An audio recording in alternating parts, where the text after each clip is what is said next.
आपका साथ देख सकते हैं कि हम नंदापुर की जाने माने कोचिंग सेंटर में आए हैं जिसका नाम है रुद्र प्रताप लाल कैलाश प्रतीक स्मारक। यहाँ पे देख सकते हैं, यहाँ पे लाइब्रेरी भी खुली है तो भैया तो आइए यहाँ के सर से बातचीत करेंगे, जानेंगे इस कोचिंग सेंटर के बारे में।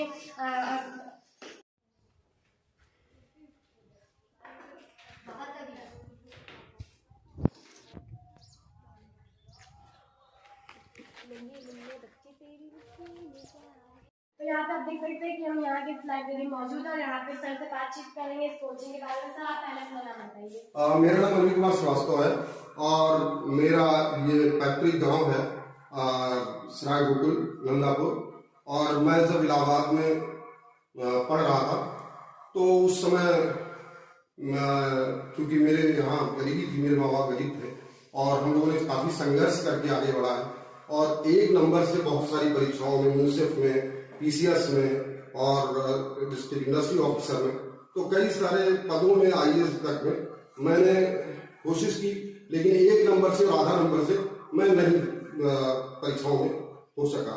इसका मुझे काफी कष्ट हुआ और मैंने ये सोचा कि जो गांव में बच्चे हैं उनको हर परीक्षाओं की जानकारी, चाहे उसकी एडवर्टीजमेंट हो, चाहे उससे संबंधित किताबें हों, वो जो है उपलब्ध हो जाए, क्योंकि बहुत से गरीब बच्चे होते हैं जिनके पास किताबें नहीं रहती हैं। दूसरा, मैं जब जिला पंचायत राज अधिकारी होकर के जौनपुर पहुंचा तो जौनपुर के एक गांव में 65 घर हैं और वहां मैं जिला पंचायत अधिकारी था और वहां पे आजादी के बाद से 47 आईएएस और पीसीएस, आईएएस और आईपीएस बन चुके हैं। तो वहां से मुझे प्रेरणा मिली कि हमारे गांव में 1947 से आजादी के बाद से एक भी आईएएस क्यों नहीं बना। ये सोच करके मैंने अपने गांव में ये सोचा कि मुझे, जबकि मैं लखनऊ में निवास करता हूँ, लेकिन मुझे अपनी गांव से बहुत ही मातृभूमि मेरी बहुत प्रेम है और इसलिए उन गरीब बच्चों के लिए जो कि सभी किताबें और सभी तरह के विज्ञापन कि कब अखबार आएगा, किसमें वैकेंसीज आ रही है, कब लास्ट डेट है, ये सारी चीजें मैं सोचता हूँ कि और सारे जो पुस्तकें हैं वो हमारी लाइब्रेरी में हो और वह हम पढ़ करके आगे बढ़ सके और आईएएस बन सके और पीसीएस एडमिनिस्ट्रेटिव ऑफिसर बन सके। ये मेरी कमी। तो अभी आप कुछ देर पहले बता रहे थे कि आजकल जो एग्जाम्स होते हैं उसमें नेगेटिव मार्किंग होती है, कुछ बच्चे उसमें क्वेश्चन तो सॉल्व करते हैं लेकिन आ नहीं पाते हैं। तो उसके बारे में बताइए कैसे सॉल्व करना चाहिए। उसमें ये है कि आजकल चूंकि हमारी जो साक्षरता है वो बहुत ज्यादा बढ़ चुकी है, लगभग 80% लोग उत्तर प्रदेश में ही साक्षर हो गए हैं और रिजर्वेशन भी है। तो ऐसी दशा में जब भी कोई प्रतियोगी परीक्षा हो तो उसके लिए हमें एक रणनीति बनानी पड़ेगी और अगर हम रणनीति पे नहीं कायम रहेंगे तो हम कोई भी परीक्षा नहीं पास हो सकते हैं। और इस ऐसी रणनीति के लिए ये है कि एक परीक्षा में लगभग 10 लाख से 15 लाख लोग या 25 लाख लोग तक एग्जाम देते हैं और मुश्किल से उन परीक्षाओं में 1000 लोग या 500 लोग सेलेक्ट होते हैं। तो ऐसी दशा में अप्रोच जो होती है जो एग्जाम के समय पेपर्स को सॉल्व करने की, वो सबसे महत्वपूर्ण हो जाती है और उसमें ये होना चाहिए कि किसी भी जो बड़ी परीक्षा है उसमें चाहे आईएएस हो, पीसीएस हो या म्यूसिफ हो, इन सभी परीक्षाओं में जो पेपर्स आते हैं क्योंकि उसमें नेगेटिव मार्किंग होती है और एक नंबर का भी बहुत ही महत्व होता है। एक नंबर कम पाने वाला आदमी वो जो है सड़क पे आ जाता है और एक नंबर ज्यादा पाने वाला आदमी आईएएस बन जाता है और आईपीएस बन जाता है और म्यूसिफ बन जाता है।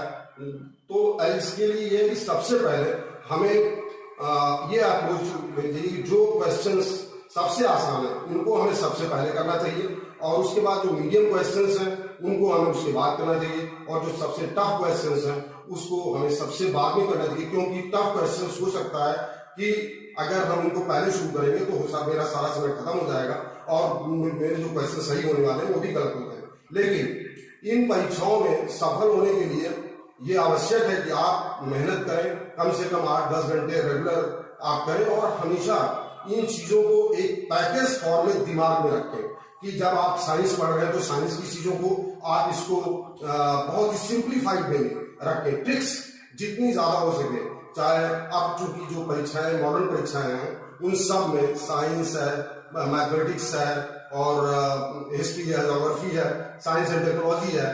तो इन चीजों में आप जब तक ट्रिक्स नहीं इस्तेमाल करेंगे, डेट्स आपको याद करना है, आपको ईयर्स याद करने हैं घटनाओं के, या आपको ज्योग्राफी अगर है तो सारे कंट्रीज के नक्शे आपके दिमाग में होने चाहिए।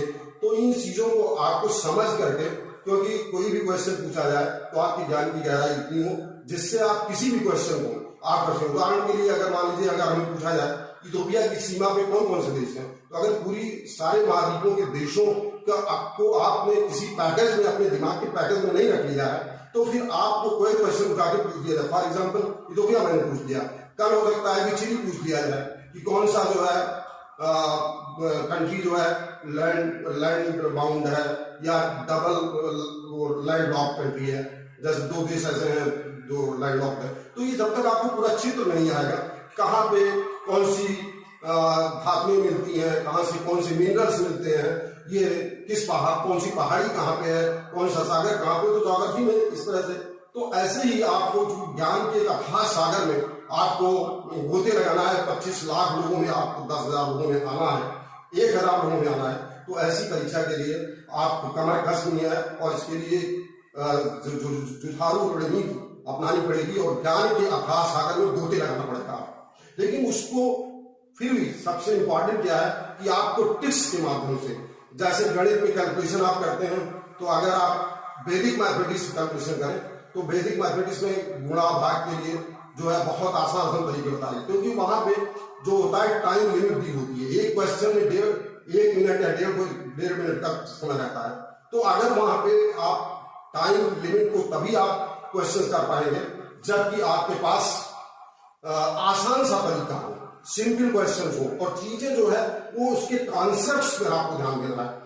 आपको उनके जो कॉन्सेप्चुअल चीजें हैं उस पर ध्यान देना है, क्यों रटने पर ध्यान देना। रट करके आप कभी भी कोई परीक्षा नहीं जीत सकते हैं। कुछ बच्चे होते हैं कि एग्जाम टाइम में कहते हैं समझ रट के जाते हैं, लिख देते हैं, तो उससे क्या ये सही है? मुझे नहीं लगता कि इस तरह के आज के जिस गला घोटू प्रतियोगिता के युग में हम लोग जी रहे हैं और बहुत सारे बच्चे हैं जो कि कंपटीशन दे रहे हैं, तो मुझे लगता है कि रट करके परीक्षा तो पास की जा सकती है, एकेडमिक कैरियर तो बनाया जा सकता है। High school, inter, BA, MA में 80 से 90-98% नंबर तो पाए जा सकते हैं, लेकिन अगर आपके पास ज्ञान की गहराई में डेप्थ ऑफ नॉलेज नहीं है तो निश्चित रूप से आप किसी भी परीक्षा में सफल नहीं होंगे और आपको उसमें निश्चित ही ज्ञान के अथाह सागर में आपको डूबना होगा, तभी आप जाकर कुछ मोती वहां से आप ले पाएंगे और वो मोती आपको आपके गांव को, आपको और पूरे देश के लिए एक सम्मान की बात होगी। और मैं चाहता हूं कि ऐसे सभी विद्यार्थी जो भी इस तरह से परीक्षाओं में लगे हुए हैं वो शुरू से ही 10th से इस तरह की जितनी भी लाइब्रेरीज हैं और वहाँ के उनका पूरा इस्तेमाल करें। अगर उनके पास किताबें नहीं हैं तो जहाँ पे अच्छी किताबें, विज्ञापन, ताकि वो विभिन्न हिंदी भाषी राज्यों में जो 7 हिंदी भाषी राज्य हैं, चाहे राजस्थान हो या हरियाणा हो या उत्तर प्रदेश हो, छत्तीसगढ़ हो, MP हो, बिहार हो और इन सब राज्यों में वो झारखंड हो, तो इन सब राज्यों में एग्जाम जाकर के दे सकते हैं। तो आपको सब जगह की डेट्स वहां मिल जाएगी। दूसरे परीक्षा के लिए जरूरी है कि आप निरंतर एग्जाम देते रहें, कभी उत्तराखंड देते रहिए, कभी यूपी देते रहिए, कभी MP देते रहिए। तो इससे यह है कि जो एग्जाम का आपके अंदर वो आप हमेशा एग्जाम मोड में रहेंगे। यानी अगर एक साइकोलॉजिकल फैक्ट है कि अगर व्यक्ति के पास परीक्षा दूर है, तो जैसे 1 साल है, तो वो कहता है अरे यार अभी तो बहुत दिन है, बाद में पढ़ लेंगे, जब परीक्षा आएगी नजदीक तब पढ़ लेंगे। लेकिन अगर एक परीक्षा देने के बाद तुरंत 1 महीने बाद दूसरी परीक्षा है, तो एक साइकोलॉजिकल फैक्ट है कि आप दूसरी परीक्षा के लिए तुरंत जुट जाएंगे और आपकी जो पुराना पढ़ा हुआ है वो भी आपको याद आएगा।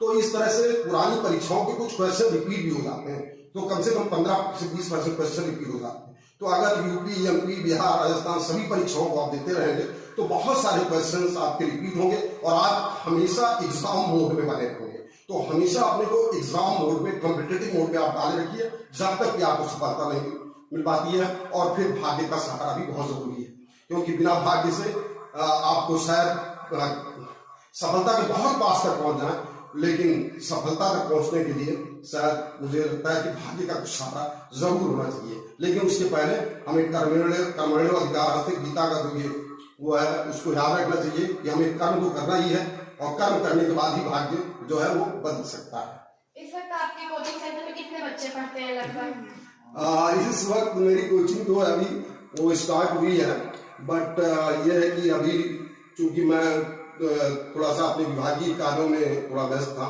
और मेरा झुकाव ये है कि लॉ की कोचिंग जो है या और भी जो कंपटीशंस हैं, जनरल कंपटीशंस हैं, उनके लिए भी मैं दूं। और इसमें बच्चों की संख्या लगभग जो है ज्यादा नहीं है, अभी ये है कि 5-6 बच्चे ही पढ़ते हैं। चलिए, अपना कीमती समय देने के लिए आपका बहुत बहुत धन्यवाद। तो यहाँ पे दिखा सकते हैं कि यहाँ पे बहुत तरह तरह की बुक्स हैं जो कि आप हमें इस बुक के बारे में ये जैसे देखिए यहाँ की हिस्ट्री पे कम से कम 100 किताबें हिस्ट्री की यहाँ पे रखी हुई है, यू कैन सी।